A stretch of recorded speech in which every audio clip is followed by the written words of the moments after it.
7 simple rules that helped me date 10 times better. If you follow these rules, women will like you a lot more. Most of the old rules about dating are either out of date or just wrong.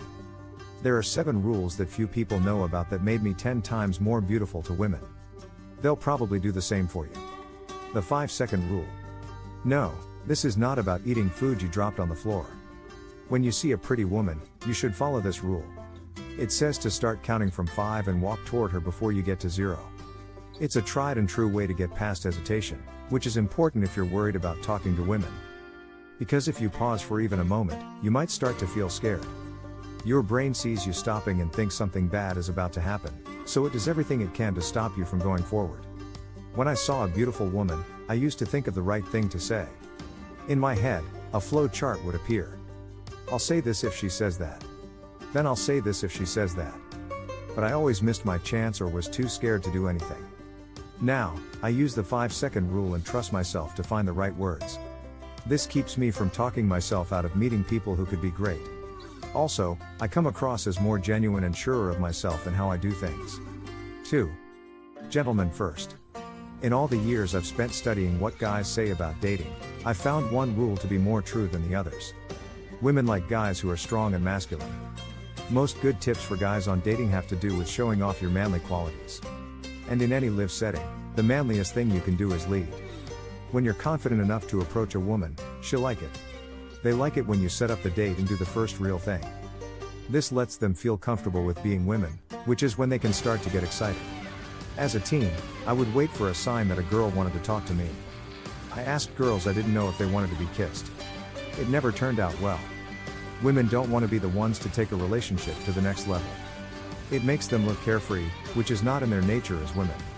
They want to see that the man they are meeting is a strong, confident boss. So, on all my dates now, I follow the gentleman first rule. 3. Always be ready to close. If you just try, you'd be surprised how far you can get with women. When he was a teenager, Joe would give up on women if they didn't want to talk to him right away. Now I know that women also get worried. When a strange man comes to talk to them, it can be scary. Is this funny? Is he a weirdo? Is he a threat? They have no way of finding out, and this can make them seem cold and uninterested. So, it's worth talking to them for a few minutes so they can see that you're a cool guy.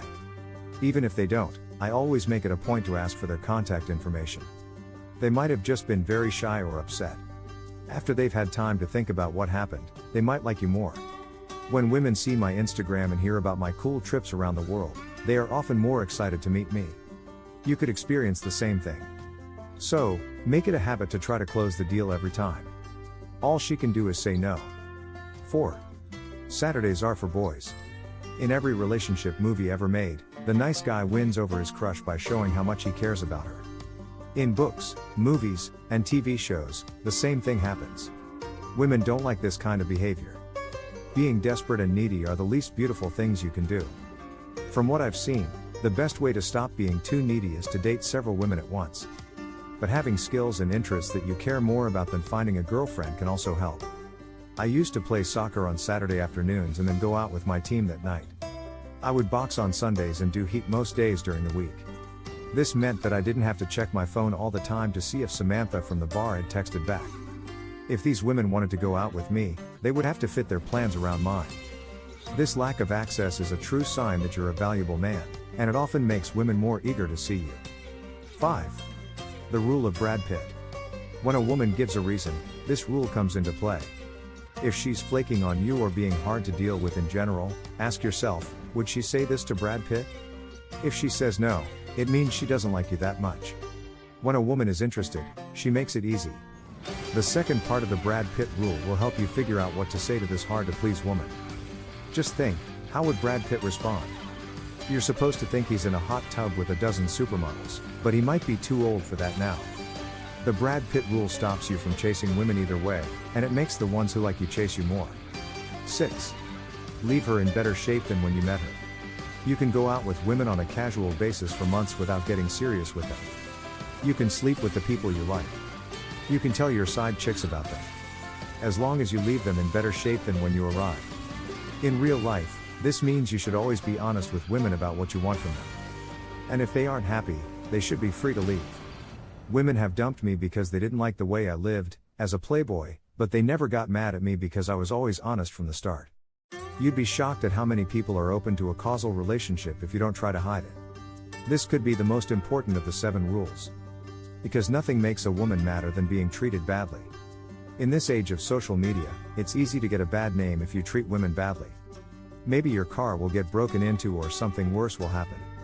No one-night stand is worth that. So, it's best to always be honest when you date. 7. No regrets. Mark Twain once said, "We regret the things we don't do more than the things we do." And I don't want to be the 95-year-old who is full of regrets as she lies on her deathbed. I want to have the most exciting, funny, and unplanned life.